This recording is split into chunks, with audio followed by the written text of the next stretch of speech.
Donc bienvenue dans le tuto of my free time. Alors je viens de regarder mes notes, vraiment on est au bout de notre cours. En fait, le dernier chapitre, comme je vous ai dit, dans ce niveau là, première dans les S1, au Camel, c'était les listes. Si vous avez vu, j'ai pas vraiment beaucoup de choses à vous dire. Maintenant c'est à nous, avec des exercices que je vais vous donner tout de suite, si vous voulez rester.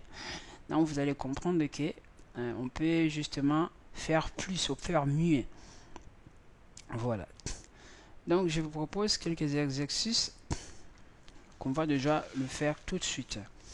Donc déjà on est dans la récursivité. Donc je prends tout. Maintenant je considère que vous avez les niveaux des S1.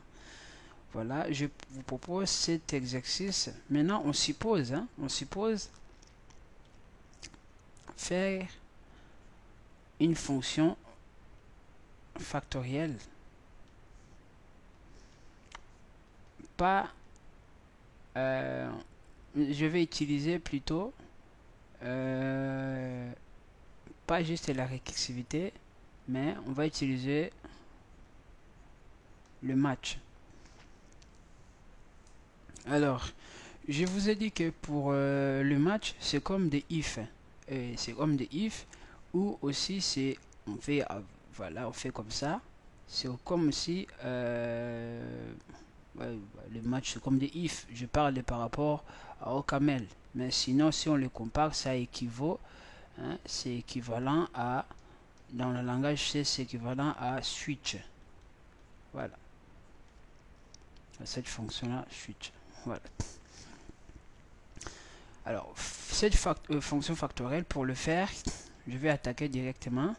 Je rec ici récursivité. Bon, c'est mieux, c'est plus facile de le faire directement, mais bon, j'ai n ici,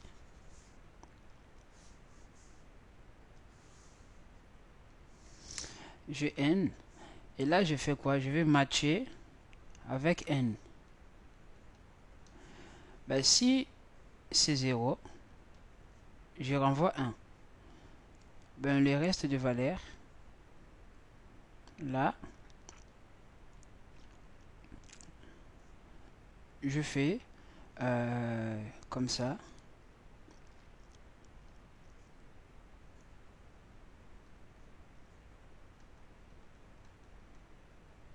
Voilà. Là, c'est exactement comme j'avais fait. C'est exactement comme j'avais fait.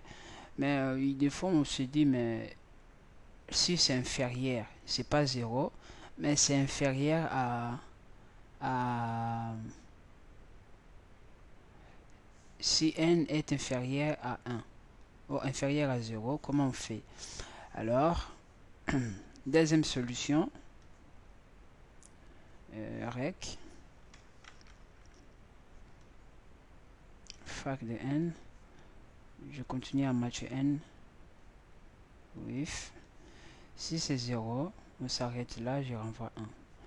Ben, sinon, n'importe quel élément, là je fais if n est inférieur à 0, je fais then, je fais notre fonction là, file with, ici n doit, pourquoi beaucoup écrire, n supérieur à 0. Voilà. Alors else, je fais ma récursive.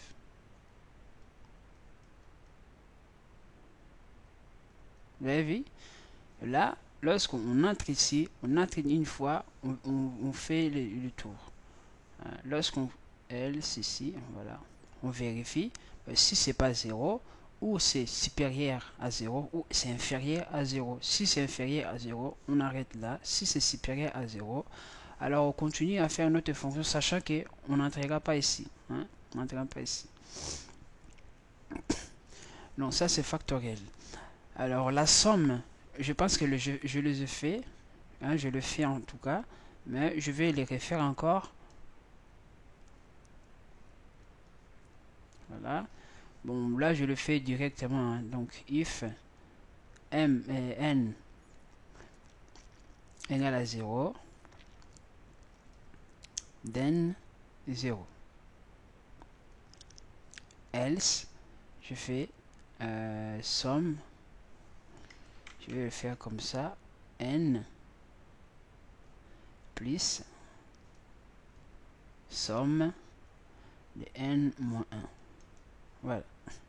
Donc là, si je veux val, il va dire que c'est somme. Son type ici, c'est entier. Qui donne aussi un entier. Voilà. Ça, c'était la somme.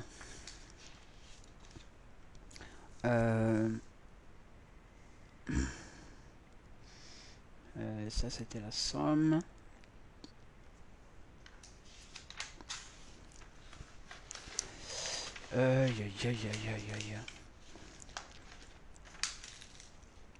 Là, maintenant, par exemple, on veut calculer non, par exemple, j'ai x3. X égale à, par exemple, à d. Donc, je vais faire 2 puissance 3. Donc, je vais faire 2, hein, multiplié par d, multiplié par d. Donc, ça veut dire que notre fonction, ça sera n, x et n. Donc, j'aurai une fonction, voilà, je fais comme ça, puissance. Voilà. Donc, cas d'arrêt, on sait que lorsque n égale 0, tout nombre exposant 0, c'est 1. Donc, lorsque n, hein, ici, on dit, lorsque n égale 0, on fait then 1. Sinon, puissance ici, qu'est-ce qu'on fait?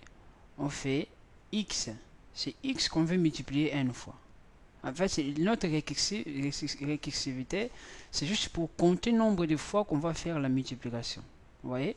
Donc j'ai 3, excusez-moi, 3 cubes. Je vais faire 3 multiplié par 3 demi. Donc ça veut dire c'est 3 multiplié par 3, 1. Ici je vais faire 3 multiplié par 3, 0. Et là j'aurai 1. Là 3 multiplié par 3 multiplié par 3, ça nous fait 27. Voilà. C'est vraiment ça qu'on veut faire. Alors, donc là j'ai x. Donc je vais faire la multiplication par x. X multiplié par quoi? Par puissance de n moins 1. Voilà. Là, c'est la puissance. Je fais la récursivité. Alors, si vous voulez, vous pouvez le faire aussi avec des matchs. Hein. Donc, comme on sait déjà comment ça marche, donc ça peut le faire.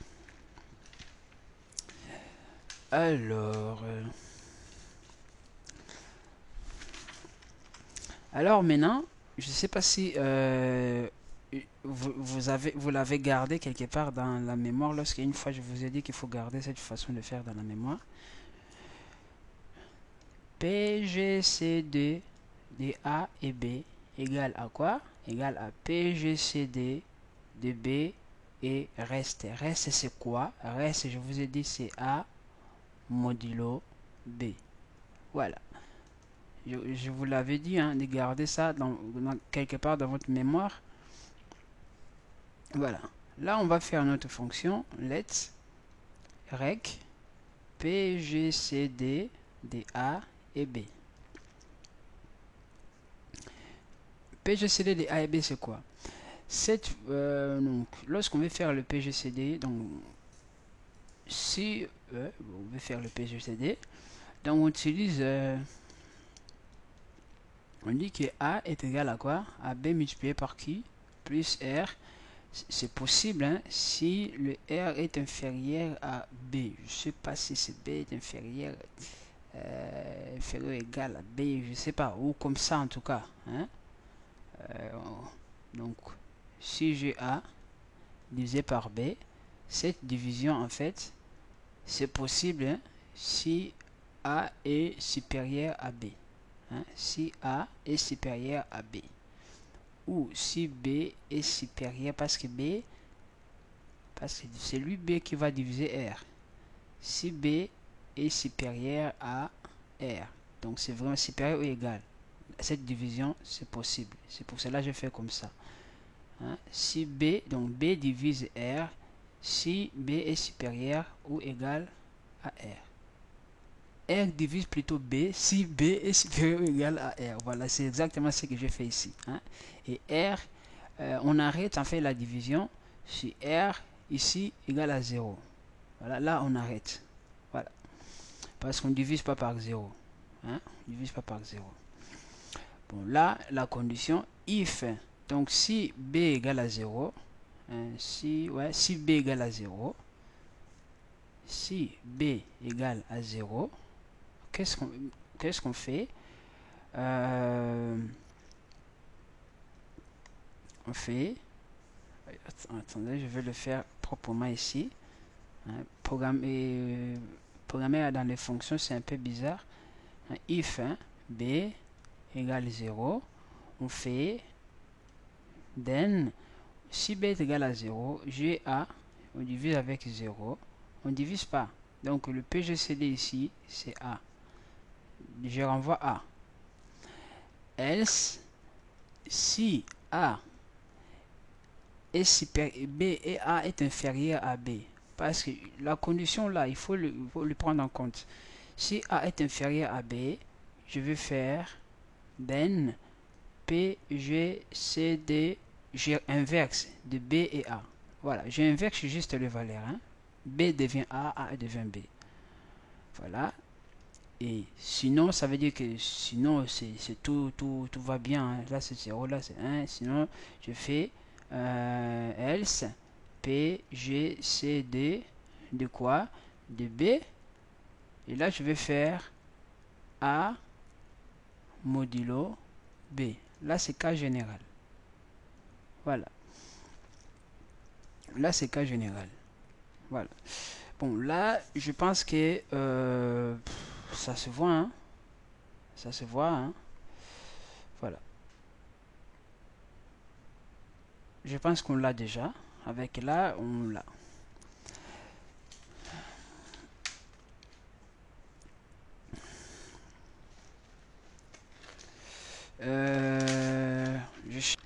Alors, maintenant, je vous propose une suite. Hein,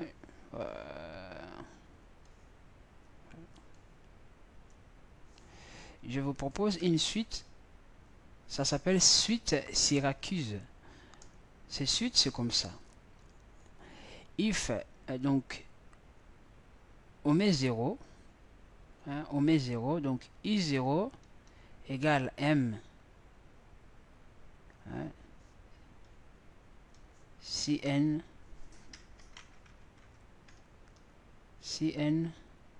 égale à 0. Sinon, c'est quoi? Sinon, on entre ici, on met in sur d, si n et si in est pair. Si c'est un pair, donc c'est n, voilà, in multiplié par 3 plus 1. Hein, ça, c'est un pair.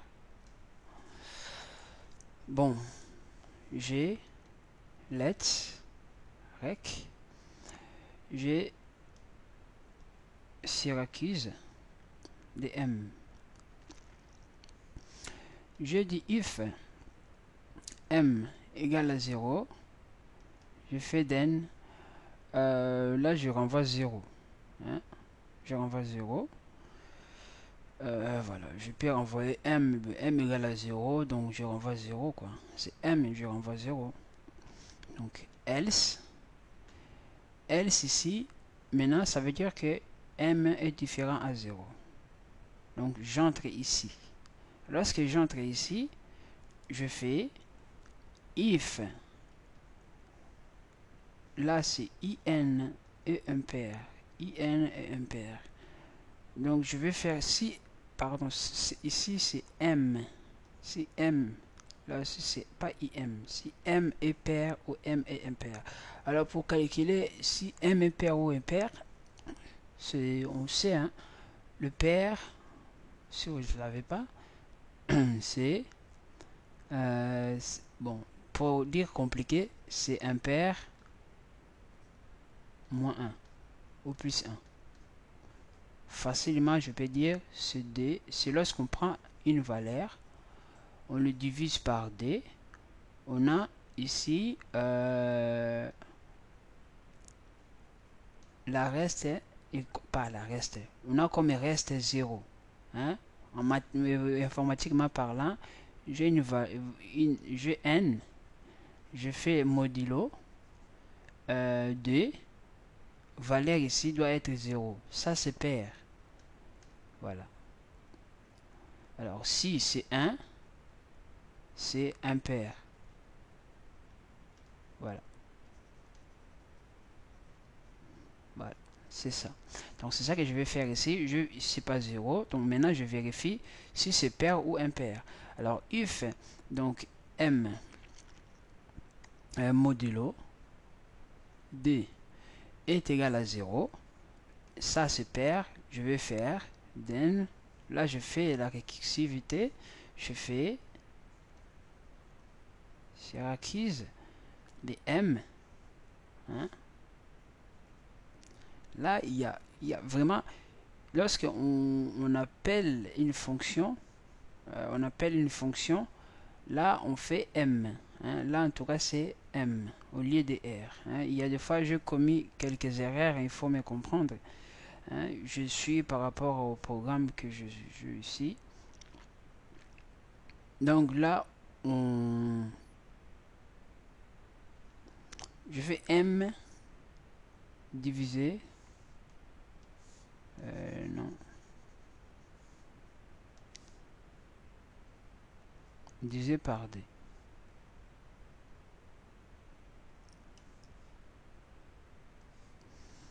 Else je fais m multiplié par 3 plus 1.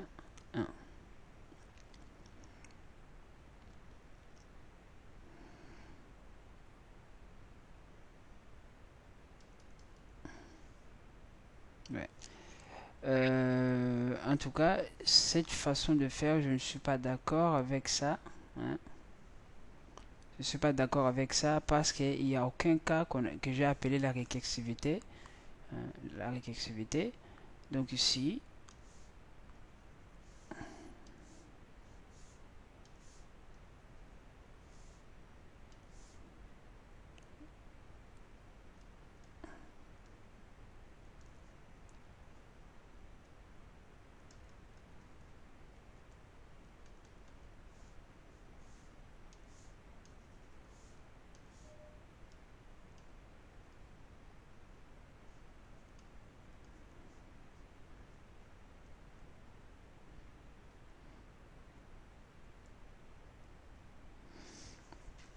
là, il y a la récursivité.